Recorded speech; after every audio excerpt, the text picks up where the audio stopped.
jadi 3 tahun sekali. Ini selama pandemi saya belum melakukan lagi. Selama pandemi sampai sekarang berarti udah 3 tahun. Ya, pandemi sampai sekarang belum melakukan lagi. Hari ini pap smear, jadi dipesan ke pasiennya kalau selama 2 hari ini itu dia itu berhubungan seksual, itu tidak boleh pap smear. Jadi dikaji pada pasiennya, hubungan seksual terakhir kapan? Semalam hubungan. Oh, kalau semalam hubungan dan ini belum bisa diambil karena nanti akan mengacaukan hasil. Ya, jadi lendirnya itu apa lendir karena ada tercampur oleh sperma, ya, atau memang betul-betul lendir murni ya dari cervix itu, gitu. Ya. Jadi tidak semua ini ya, jadi harus diedukasi, dikaji dulu, diedukasi. Kalau mau pap smear hari ini belum bisa karena semalam berhubungan seksual, sehingga bisa dilakukan bisa 3 hari yang akan datang, tapi itu jangan berhubungan seksual dulu. Dipesen. Terus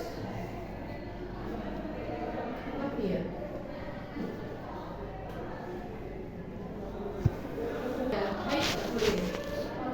Tidak boleh haid, tidak kondisi haid, tidak boleh kondisi habis berhubungan seksual selama 2 hari. Jadi kalau sebelum berhubungan nggak bisa. Jadi kondisi haid sudah bersih, ya. Jadi haid sudah bersih. Kan ada berinya, ya. Nanti kita ini kan, ya. Oke, ini kita siapkan alatnya. Alkohol ini.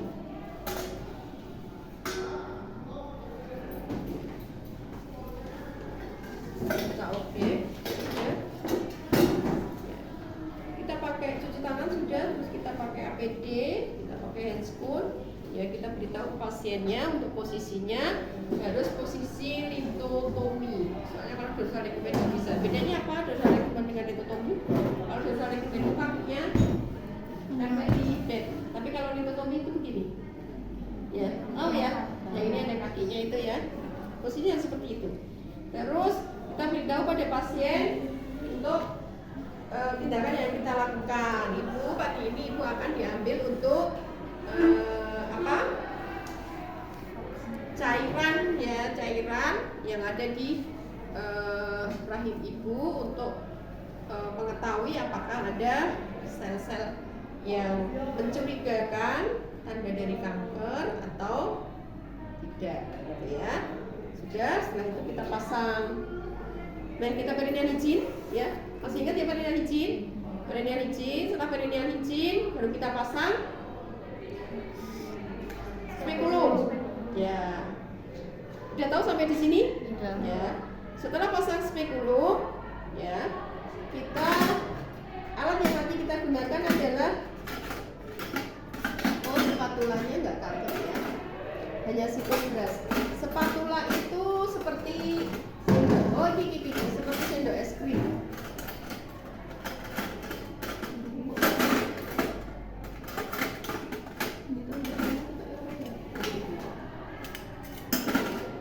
Jadi nanti ada 2 kali ambil.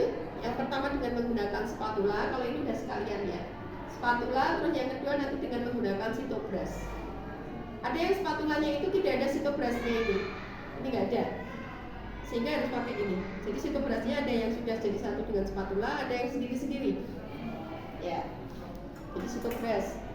Perbedaannya apa? Jadi sitobrush itu nanti untuk mengambil cairan yang ada di mulut rahim. Tapi yang ada udah masuk di leher. Kalau pakai spatula kan nggak bisa, harus pakai sitobrush. Ya, sitobrush. Terus dari hasilnya nanti kita oleskan di sini. Kasih nama nanti. Ya, alkohol sudah. Alkohol digunakan untuk fiksasi nanti ya. Jadi kita semprot dengan menggunakan alkohol 70 atau 90% ya untuk fiksasi cairan tadi. Sudah. Setelah itu kita udah pakai udah dipakein apa ini? spekulum. Kita mengambil ya apusan. Ya. Kita ambil. Ini kan kita masukkan yang tadi kalau ada apa? Tadi ada pantung apa panggulnya, ya kita akan masuk. Ini harus ada lampu. Bisa melihat mulut rahim seperti ketika kita pasang IUD. Masih sama, harus bisa melihat mulut itu. Ya. Mulut ini adalah lingkaran bentuknya, Mbak. Jadi harus kita ambil melingkar penuh. Kalau di buku Anda sudutnya di situ adalah berapa kalau melingkar penuh? 360. Ya, jadi harus melingkar penuh. Ya, kita masukkan. Terus ujung dari spatula ya, kita contoh misalnya ini apa? Ya, mulutnya. Nah, lehernya itu ada di sana, ini mulutnya. Ya, depannya itu. Ya, kita oles melingkar seperti ini. Ya, sudah. Setelah itu baru kita ya dari ya kita oleskan bagian ini ya. Sekali usap, terus masih ada satu lagi yang harus kita ambil. Ini kita masukkan sama diputer melingkar penuh. Terus kita oleskan di atasnya. Seret. Ya. Kenapa harus 2 kali? Memang untuk akurasi. Ya, kadang belum terlihat di mulutnya di sini, tapi di lehernya dia sudah terlihat sel-selnya itu dia tidak normal. Ya. Bisa dipahami ya? Ya. Sudah. Setelah itu baru kita taruh di ya tempat untuk kaca objek yang nanti akan kita kirim ke lab. Ya. Jadi kita kirim ke lab itu dalam bentuk sediaan seperti ini. Ya. Oh, ini tadi sebelum disimpan di sini difiksasi, disemprot dengan menggunakan alkohol semprot. Ini tempatkannya harusnya di tempat yang semprot. Ya, baru kita taruh. Ya. Terus kita bawa ke lab. Jadi ini nggak boleh kita bawanya ke lab itu sendiri, nggak boleh. Jadi harus ditempatkan seperti ini. Ya. Kita beritahu ibunya, Bu, ini untuk pengambilan sudah selesai. Ini Ibu relax, kita apa? Ambil untuk apanya? Spekulumnya, ya Ibu relax aja. Ya, itu sudah kita ambil spekulumnya, terus kita apa? Bersihkan kembali bagian luar, pakaikan celana kembali. Ya, yang agak susah itu sama menemukan mulut rahim, terutama untuk ibu-ibu yang rahimnya itu dia terbalik. Yang retro itu. Jadi begitu ibunya ditotom itu kadang belum kelihatan, jadi harus ditekan di apa? Di bagian kalau ininya di atas sipisis itu. Jadi tekan itu untuk bisa melihat mulutnya. Kadang yang sulit itu menemukan mulut rahimnya itu. Karena yang harus betul-betul kita ambil itu kan ya diberikan hasilnya masing-masing. Hasil itu dalam artian interpretasi hasil di buku Anda. Jadi interpretasi hasil itu adalah hasil dari pemeriksaan apusan tadi, bukan stadiumnya, tapi hasil. Jadi ada kelas 1, kelas 2, kelas 3, kelas 4, kelas 5. Interpretasi. Ya. Kelas 1 itu dari hasil di patologi anatomi itu selnya semua normal, tidak ada sel yang tidak normal. Ya. Terus kelas 2 itu terdapat gambaran sitologi atipik namun tidak ada indikasi keganasan. Artinya bisa aja di kelas 2 ini ibu itu bisa mengalami erosi porsio. Erosi porsio itu biasanya ibu-ibu yang dia itu menggunakan kontrasepsi IUD.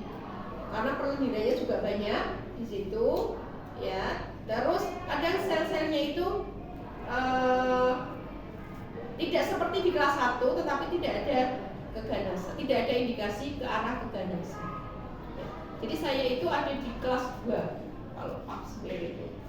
Jadi karena saya pakai IUD kan sekarang, ya kalau pakai IUD itu kan kadang resiko. Nah, jadi sel-sel ini tidak di kelas 1 jadinya, ya di kelas 2 tapi tidak ada. Nah, kalau sudah kelas 3, dulu dokternya beritahu, Bu, besok kalau hasilnya itu kelas 3 lebih aman, Ibu Hysterektomi, saya vaksin terakhir harus diambil rahimnya kalau kelas 3 karena lebih aman. Ini yang terpenting, kenapa kok penting pap smear?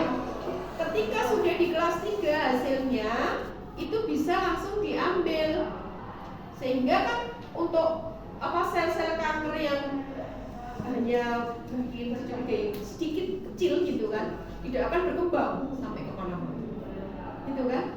Jadi diambil rahimnya, diambil sekalian, itu aman.